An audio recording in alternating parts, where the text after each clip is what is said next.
You're listening to Remotely One, a podcast that educates, entertains, and inspires you to take your life back from the office commute. I'm Rick, a former beer rep who left the warehouse to become a voice actor and digital creator.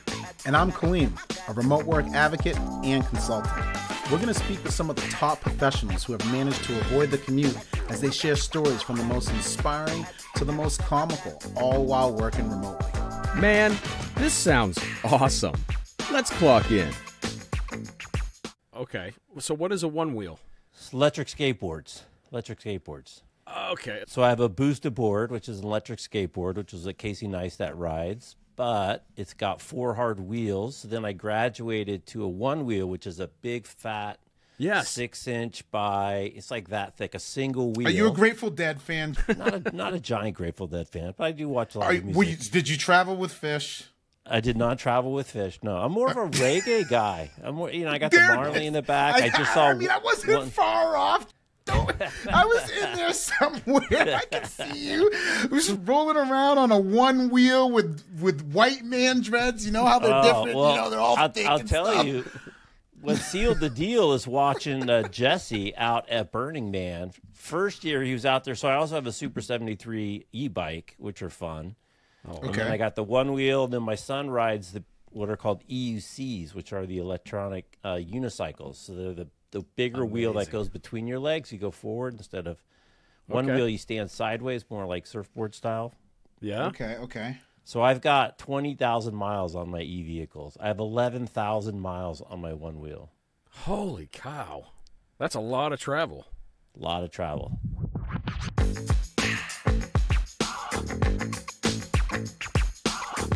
Welcome back, everybody, to Remotely One. I'm your co-host, Rick Haney, joined by my esteemed colleague, Kaleem Clarkson. What's going on, my man? Oh, nothing. Just doing a little chicken dance for today's guest, baby. Ooh, I'm psyched. You're all geeked up, right? You're all geeked up? Oh, I did get geeked up this morning, but Oh, that's good.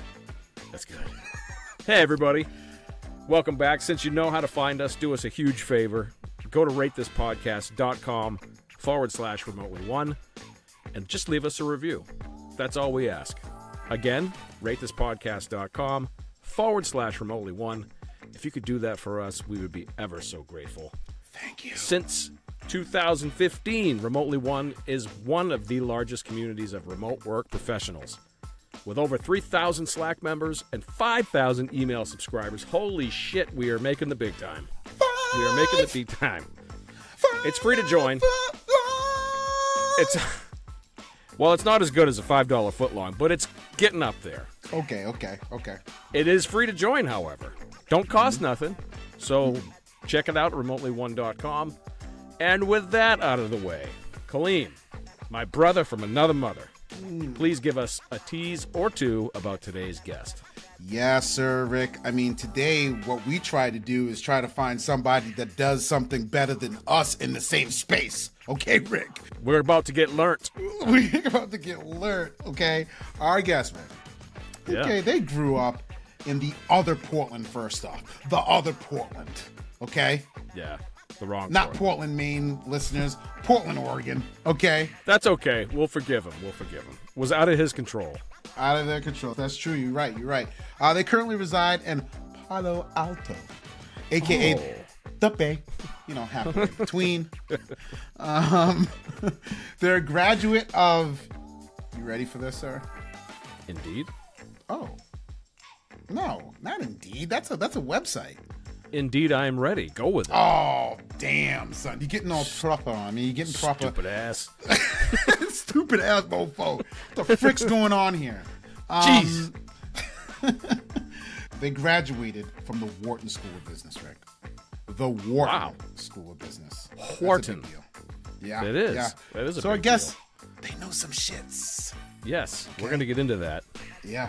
I guess they started their professional career at Mitsubishi.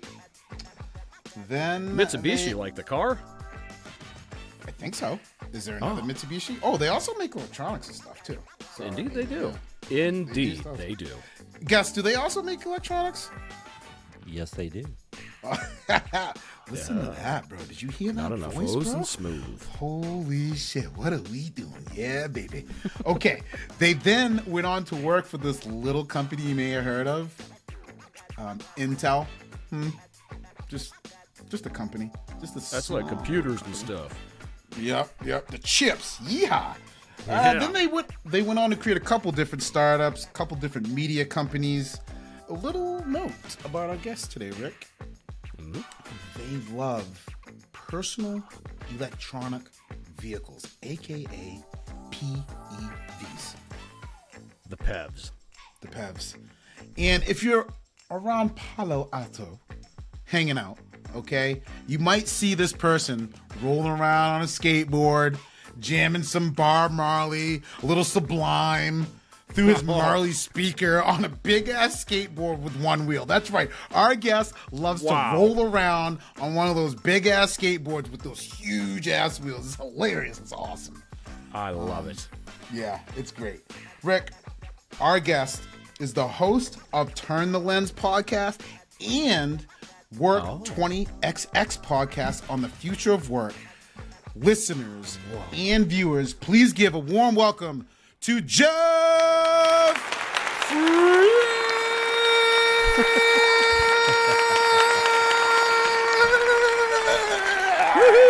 Let's go, Jeff!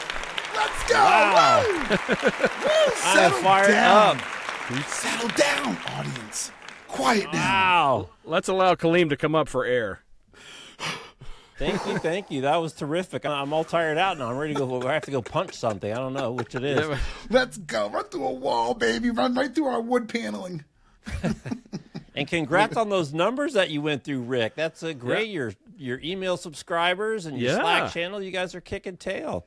Oh, man. It has been an experience. You know, we couldn't have done this without people like you joining us every now and again, lending your insights, shouting us out on social media. Thank you for that the other day, by the way. Of course. Well, there's no secret, right? You just got to do the hard work over a long period of time, and there's no bend in the curve. It's a slow and steady turtle kind of race. That's it, man. You know, since we're talking of engagement, my first question kind of delves into that a little bit. You know, the very first word on your LinkedIn profile is the word engagement. I don't know if you knew that, but it is. So my question for you is, in your own words, how do you define that, and why is it so important in today's digital world? I think people confuse reach and engagement, and so I think you can't speak of one without speaking of the other. So all of us post, and we get really excited when we see numbers, right? How many people viewed it? How far did it go? Et cetera, et cetera. And people chase the reach number, but here's the dirty little secret. If you really want a big reach number, just buy an ad. You can actually buy all the reach that you want, right? Yeah. And if you think back to the old broadcast model of media, it was about this broadcast, and you hope that, you know, you happen to be in the car in the market for a mattress when they play that ad on the AM radio station that plays every day, not only the days that you're interested in buying a mattress.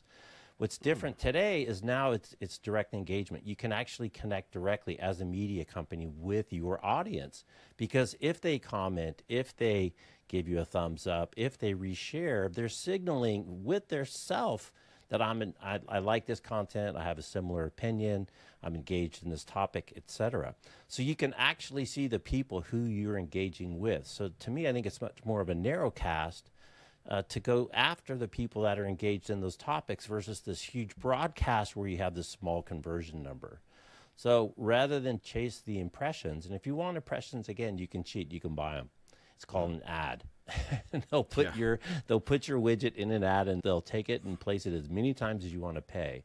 If you want actual engagement with people that are interested in the topic that you're talking about, that just takes time, effort, and work. There's no real shortcut to find those people, to engage with those people, to get involved in that community, to talk on what's happening in that community, to contribute to other people's conversations, to really engage like a person, as opposed to a bot or, you know, a wall full of phones with Sims that somebody's just saying, you know, reach.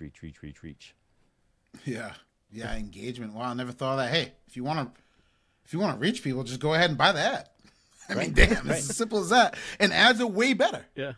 And ads are way better today than they ever were, right? I mean, yeah. Well, you know, and I think that's it's a double-edged sword, because they buy the ad, and I'm going to see it whether or not I want to, right? I feel like social media, they're all bombarded with ads. And really, you got to tell the algorithm, I don't want to see this stuff. But if it resonates with you, all you got to do is click, click, click. Right. And then all of a sudden, you start seeing less of the advertisements and more of the stuff that resonates with you. Well, there's certainly a school of thought, right, that you can drive your total reach and you're going to get more engagement if you do buy that ad. And of the 1 million people that see it, 16 people decide that they want to join the club. It's just, is that a great investment of time, and what's the yield on that? And if you look at historical, kind of engagement percentages or conversion percentages, pick your favorite media, email campaigns, whatever, right? It was always infinitesimally small.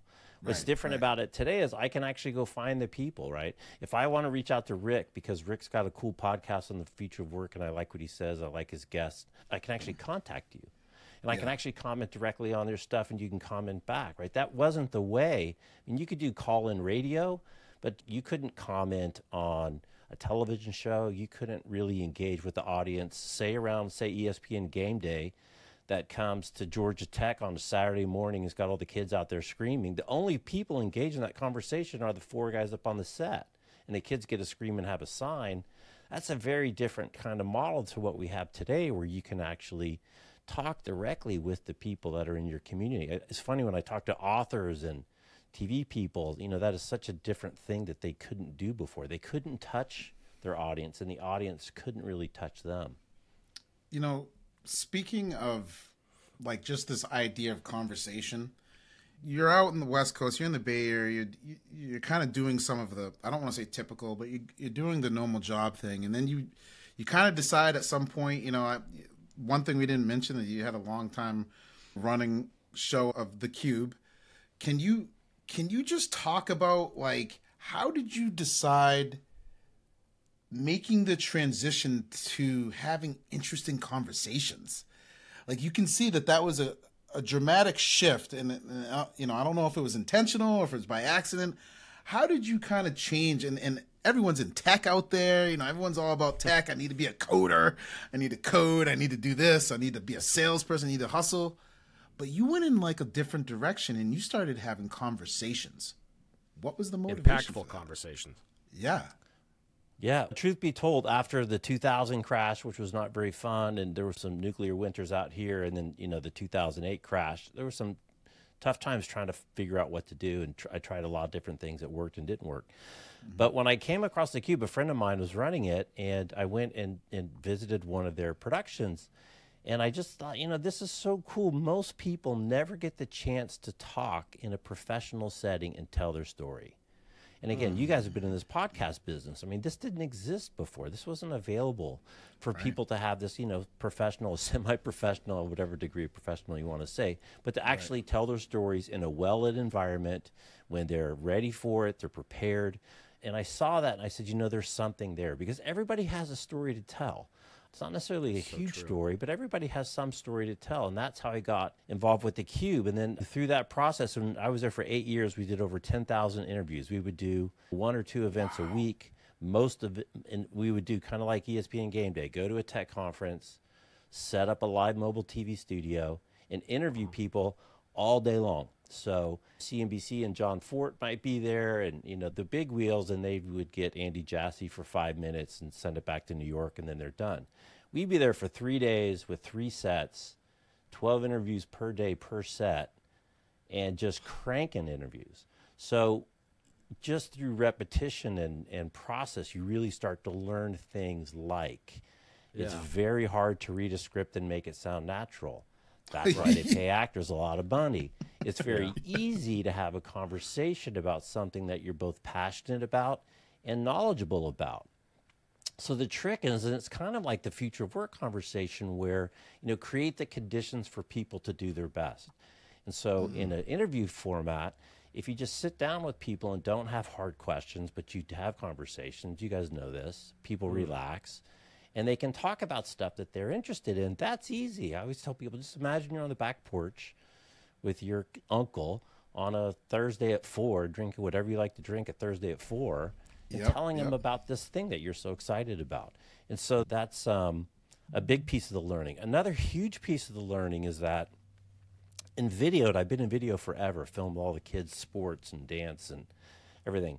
But the trick with video is always, how do you find the best part? If the best part of the video is 10 minutes into a 60-minute asset, It's difficult. how do you find it, right? And if I search for an image, I know if I found it.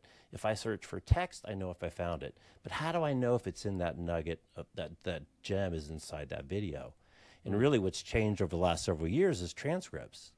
And now you've got this text searchable way to access, you know, the library that like you guys have. You have a huge library. So if you remember, that's right. I remember Nick said something that perfectly relates to whatever the buzz is in the news today. You go back to that interview, find that clip, pull it out. You guys are playing with shorts, and then pump it into the stream. So it's a very different way to think about video production, knowing that you're going to go back and clip it, and the long form is really just kind of the generator of the ore, but it isn't necessarily the gold. And it's not necessarily the watch. Those come after. Yeah. Yeah, I just wanted to say, commenting on what you were just talking about, Jeff. Jeff pulled a clip from one of our shows, Rick, and it was an absolute gem. And That went over our heads. It went over our heads, and we never even saw it. And I was just like, oh my gosh, how it's so hard to comb through that much footage. But I mean, it's there, so we could do it. So I just wanted to say thank you. You're welcome. And there's a ton of gems, right? And the other thing is that if you're shooting your assets knowing that you're targeting more evergreen stuff versus, you know, what's in today's news or, you know, stock market, this, that, and the other, then you end up with the stuff that you can use over and over again because the conversation stays higher level. So, the probability that you'll have some gold back in that library is much higher than if you're talking about, you know, you're reacting to quarterly earnings or those types of things. So you can kind of structure your conversation that way and increase the probability that that will be there. The last thing is really important, and you guys are small and I'm small, is it's really hard to create a wave as a small media company. It's basically impossible. It's really easy to surf a wave that somebody else has created. And so if I have this great library of content and today's wave is X, and like we said, we know exactly that Nick Bloom was on your show, or Kate Lister had this great quote that exactly addressed the issue that everybody's talking about today. I can go back to that Kate Lister interview, grab that clip, drop it in today's stream, in today's wave, and try to get a little bit of a ride off of that versus just dropping it on its own as a standalone thing that maybe has no kind of gravitas on its own. So that's another trick. Damn. I'm barely treading water here. Yeah. Like, hey, everybody out here, listen, you got a pod, you got a media company, please rewind some of this shit. Okay. Oh, this is going to be a keeper for sure. You don't know what the frick is going on. You know what There I'm you saying? go. Damn. There it is. There it is. Well, it's funny you talk about the boosted board. The boosted board experience is what it really did beyond the fun of riding these things is it exposed me really to the way YouTube works. And YouTube in terms of a media consumption, YouTube in terms of shared community, YouTube in terms of collaboration, YouTube in terms of async consumption. And that's what really got me thinking about the way that all these things work. And then this piece that we talked about, which is really aligning with the AI in the platform. So if you watch Social Dilemma on Netflix, scariest movie you'll ever watch. But the whole idea is they're trying to pick which content to put in this kid's feed to keep him on his phone. It's horrible. It's scary. But if I'm the content guy and the content selectors have N number of articles that they can choose from, I want to go Horseshack and say, pick mine, so that mine is the next article that shows up in Kaleem's feed to keep you on LinkedIn for an extra 2 minutes. And so that's where this, you know, you kind of do this back thing, which we talked about full circle, Rick, building that real community so that the LinkedIn algorithm goes, yeah, that's right. Kaleem and Jeff do share some interest. Kaleem is on. He's looking at articles on whatever. Let's give him Jeff. Maybe he'll hang out on LinkedIn a few more minutes. That is so brilliant. I'm just Evergreen. Yeah, evergreen. That is it, you know? That's what I try to do. And so I turn the lens to basically say, don't do what I just said. Just watch. Let's see if it works. Yeah. Oh, my God. You know, I want to go back a little bit to the conversation aspect. I find it fascinating because, you know, we're all Gen Xers, and we remember what life was like before the internet. You know, traditional childhoods, we didn't really talk about much about how we were feeling. Some of us didn't do it at all, and, you know, it shaped who we are as people, as adults. So we're now part of this society where conversation has become everything. You know, there's so much light being shined upon mental health awareness and just being overall, just being well. And I think that's a huge part of why everybody needs the conversations these days. It's a split amount of people looking for conversations to help themselves open up, and it's the other people who are looking for the inspiration just because the stories are so good, right? Yeah. And we all, at the end of the day, we just want to connect with one another, right? You know, simple. That's it. There's really nothing more to it than that. No. Yeah, I agree. I was going to say, you've had a lot of great conversations with some, you know, really awesome guests, some that we've shared, but you're on a whole nother realm. What really made you interested in the conversation around the future of work or remote work? How did you get to that point, right? Like what made you think about this topic as a topic of conversation? So very specific, like I'm sure a lot of people, you know, 2020 starts out, I've got a huge schedule ahead of me. I had a week in May that I had planned. I think I was going to be running 6 concurrent sets in 3 different shows in like 2 different cities. Whoa, so I was all what geared do you mean? up for. What do you mean? So it would be like IBM at a show in Vegas and Oracle at a show in San Francisco and SAP at a show in Orlando. And I've got. What are you doing there? And I've got 3 sets interviewing people at all those shows during the same day concurrently. Because all the tech conferences like to have their tech conference the first week of May for some god-awful reason, which is also my anniversary week. Anyway, so I was geared up for this huge thing.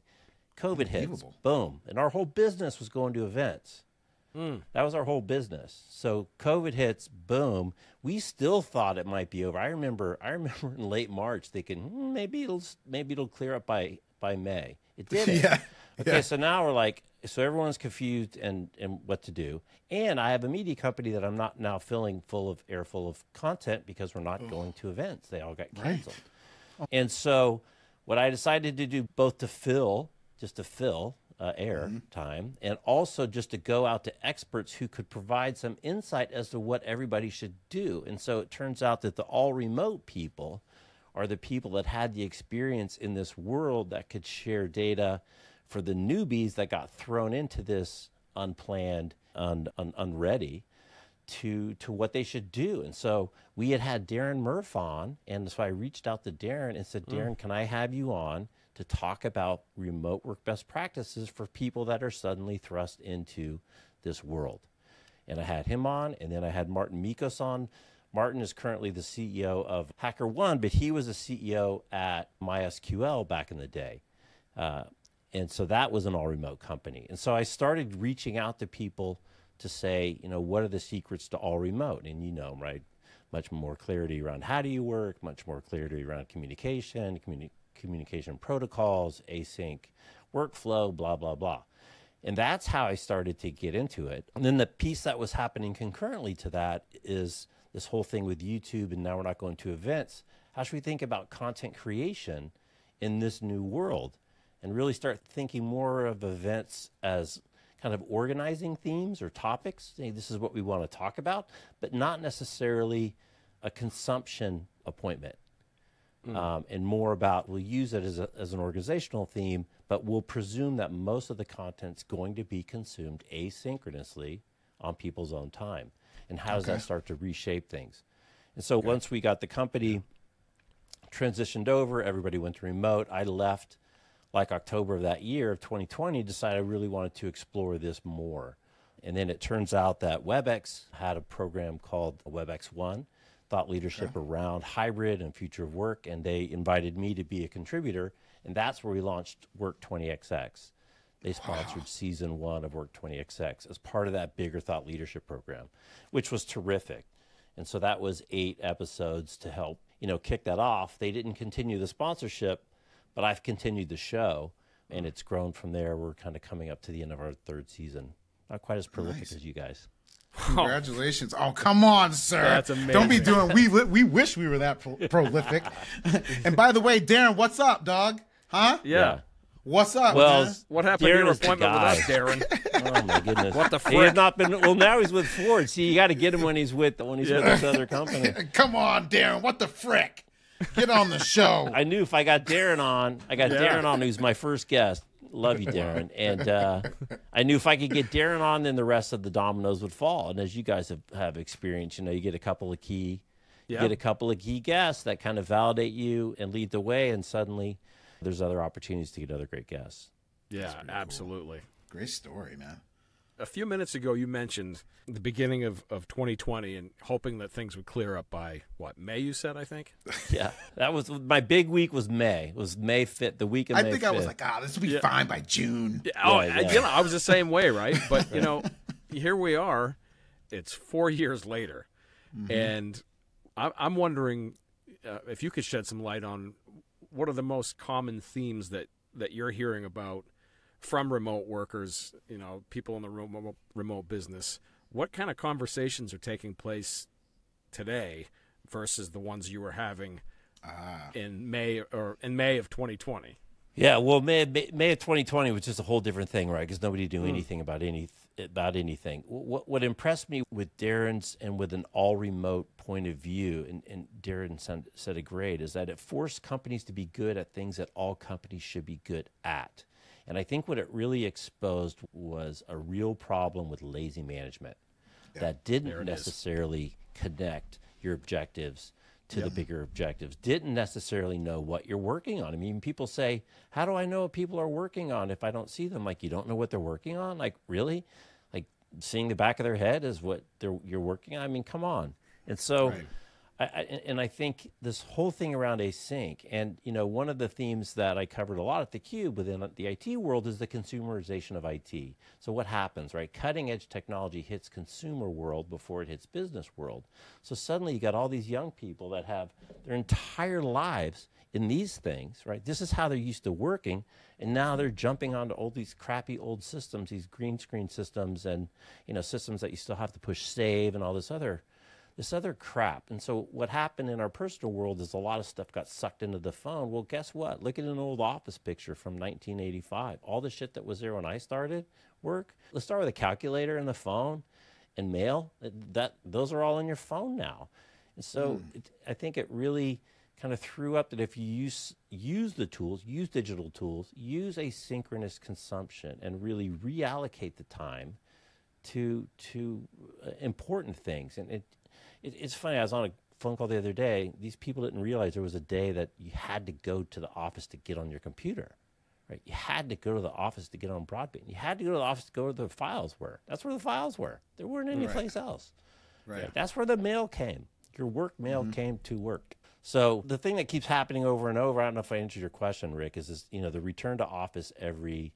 That's exactly it. Every September, right? Every August, right after Labor Day, the kids are going back to school, return to office, and it's happening again. I'm just getting ready to post my Friday 5, and there's a really funny TikTok HP ad that I posted this week that got a lot of action, and they're making fun of themselves as bosses. Like, here's the plan: 3 days, no; 4 days, no; come in, no, don't come in. And I think we learned from Brian Elliott, who I think you guys have had on. It's about team level agreements and moving agency as far down the organization as you can, and letting those people figure out what works best for them as a group, and then managing objectives, not managing tasks. And I don't know, I think the pushback is interesting. There's obviously a big reckoning coming in commercial real estate that's not going to be pretty, but it's going to go through it, and a bunch of shit's going to get written down and recapped and rebirthed as something new, but not rows of offices. That is a common conversation that's happening. It's about like kind of this return of like going back to the way it was. I'm just kind of curious of what your personal view is of, we're always trying to tell the future. Nobody knows really, but what's your feeling of where this thing is headed moving forward? Where are we going? Are we eventually going to fall back to exactly the way it was? Is it going to change? What are your thoughts on that? When have we ever fallen back to anything? I mean, the world spins in one direction, right? It only spins one direction. Whether you're happy with the direction or not, it doesn't matter. It doesn't spin backwards. I think what's going to happen is that the newer companies that grow up in this way and do not have that expense and also have that TAM of talent are going to start knocking off incumbents. And when they start knocking off incumbents increasingly, and they don't have that financial structure, Wall Street is going to look at the CFO and say, how can you justify this expense when you're getting your tail kicked by the newbie down the road that doesn't have this structure? So I think it will happen over time. Also, if you look at younger people, I've got two not young kids, fresh out of college kids, they don't know anything else. I had two kids that graduated college the last 3 years. They don't know anything else, right? Yeah. They're perfectly comfortable with this world. They have other ways of meeting and having social engagements and stuff that maybe before we didn't have as many options. It wasn't as easy to find, a local softball rec league. So everybody played company rec league, so. Right. Or swipe left. You know what I mean? You don't have to go to the bar, guy. You don't have to go to the bar anymore, dude. Well, you can just let me just swipe left and swipe left and swipe left, and they just show right up. And it's funny, magic. right? You say that, Kaleem. There's a guy at Stanford that's got a study, an ongoing study of how people met their spouse. And when I met my spouse in the mid-'80s, the internet wasn't even an option, right? It was meet at the bar, meet at the restaurant, through your church community, friends, family, whatever. There's like 9 categories. Okay. Guess what percentage of people in the U.S. that get married met their spouse online dating now? No idea. Okay, let me throw out a number. I'm going to say 5%. Rick? I'm going with, I'm going to go with 15%. Well north of 50, some would say 70. Wow. You're shitting me. So more than half of the people getting married this year met their spouse in a way that didn't exist at the time.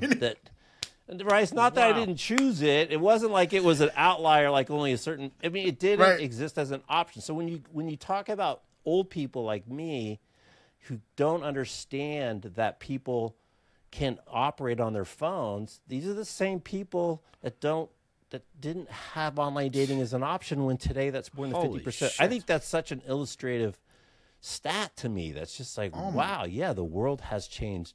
And that means all those other 9 categories, work, church, bar, restaurant, all of those got wiped out, I mean, I met my wife at the family reunion. There you go. She's my cousin.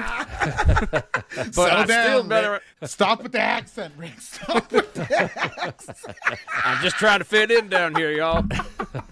Don't do it, Rick. That is no, Jeff. I think, like, jokes aside, it is kind of crazy. The stat that you're throwing out is significantly relevant, because that is the prime example of why there's this friction between leadership and employees. I mean, that example is the perfect example. Like, hey, listen, Mr. CEO, all out of your 100 employees, 60 of us met our people online. And by the way, when you met your significant other, it didn't even exist. So what do you know about dating? It's almost like asking a married couple that's been together for 30 years. Like, I love giving dating advice, but like, what do I know, right? Like, it's almost in that same realm, and I've never even thought of that. Jeff, this is going to be a nugget, by the way, so thank you. There you go. Yes. There you go. Just edit the part out about the family reunion, all right? I don't want that. No, we're keeping that in. We're keeping that in. Drop that signal into the editing thing. No, it's pretty interesting. I had another really interesting thing. I was sitting on the couch with my son. We were watching a football game or something one day, and he was supposed to send an email to somebody. And I'm like, send an email. And we're sitting there watching. A few minutes later go by, and I'm like, dude, get up and go send the email. And he's like, Dad, I already sent it.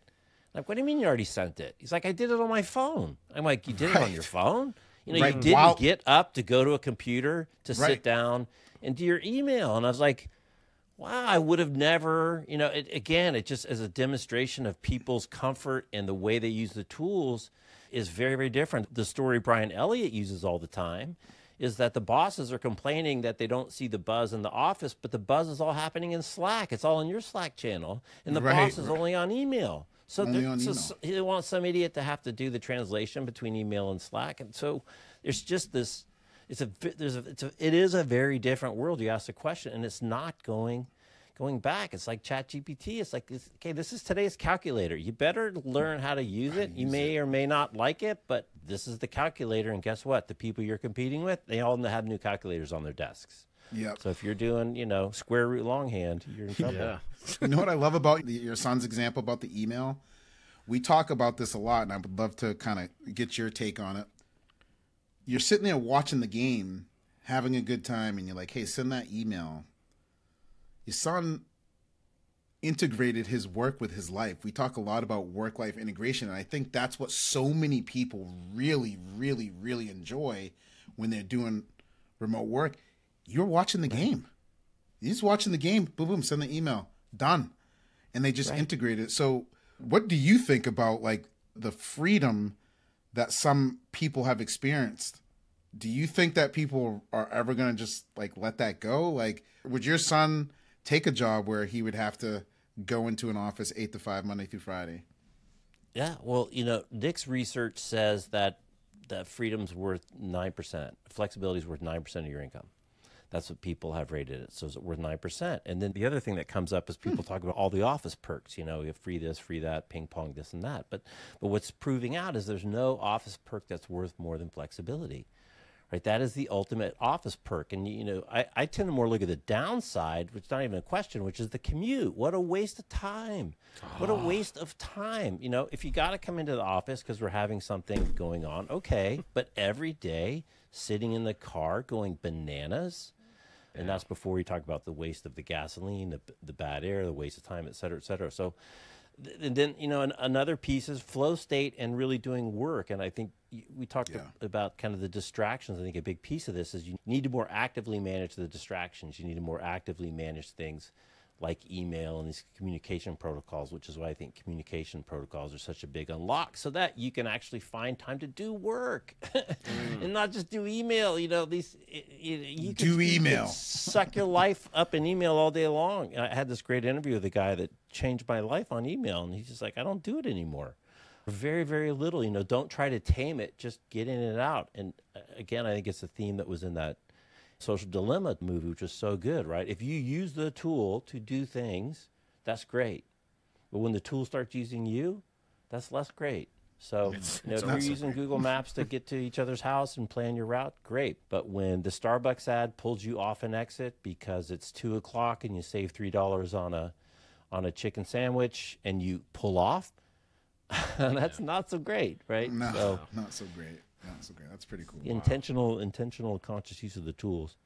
That's absolutely it. Total distraction, too. Yeah. So, Jeff, as much as I could go on about this stuff, because I absolutely love these topics, the time has come for the highlight question of the show.